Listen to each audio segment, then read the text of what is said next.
Hey guys, I'm here in Acts chapter number 9, and in this passage, we come across a man by the name of Saul.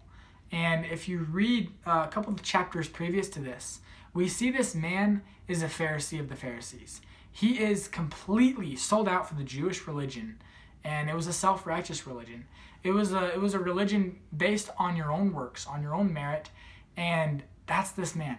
He is completely against the Christians, and as it's called in verse 2, this way, the way of Christ, and he's out to destroy the Jews, or the Christians rather. And it's a fascinating story as you look into this chapter, because this is the place where Saul comes to know Christ. He comes to know Jesus when Jesus meets him on the road to Damascus. So starting in verse number 1, I wanted to read verses 1 and 2. It says, "And Saul, yet breathing out threatenings and slaughter against the disciples of the Lord, went unto the high priest, and desired of him letters to Damascus, to the synagogues, that if he found any of this way, whether they were men or women, he might bring them bound unto Jerusalem." So we see just from the very get-go, the very beginning of this passage, his anger, his hatred. It says, breathing out threatenings and slaughter against the disciples of the Lord. He is fervent in his hatred against those Christians, the apostles, and all the many disciples, those that have been saved, the churches that have been started in different cities. He's out to get them. He is out to destroy them. And he goes to the leaders and asks them permission to go all the way up to Damascus, way up there in Syria, to go persecute more Christians. Previous to this, we see him consenting at the death of Stephen, one of the first deacons of the church, and it was a brutal murder of Stephen. He's there, and he held the coats of the men that stoned Stephen, and he's full blown into this against the church of God. But Christ didn't give up on him, and that's what's amazing, is despite what Saul did against God, he still reached out to Saul and called on him to be saved. So as you further down in verse number 6, it's where I believe Saul does get saved, where the Lord does redeem him. And it says in verse 6, it says, "And he, trembling and astonished," see, as he's going up to Damascus, the Lord appears to him in a bright light, shining down on him.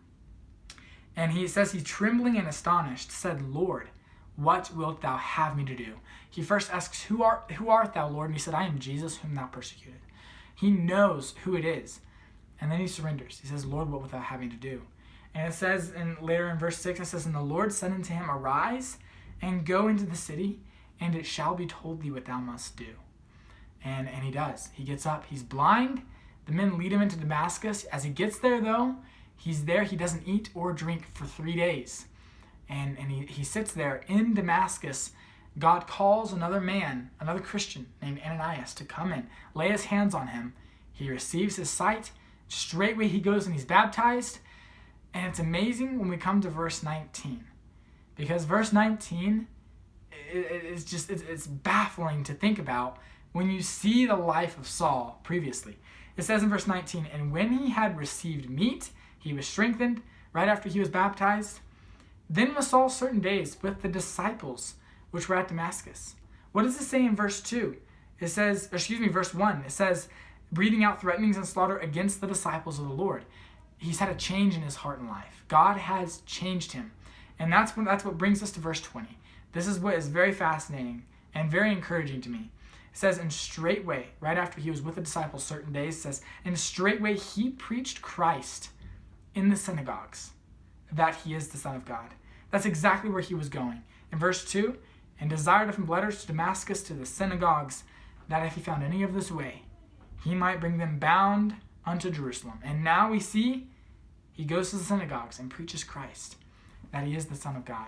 So I wanted to kind of do a video about that, just a short clip, just another picture of the gospel from the standpoint of Saul. I believe it is the greatest Christian that ever lived, servant of Jesus Christ, was Paul, the Apostle Paul. He did give everything for the Lord, and it started at his salvation. He surrendered completely to the Lord when he was there on the road to Damascus. So I hope that's an encouragement to you. I hope it's a conviction if need be. And I hope you can think about it throughout the rest of your day.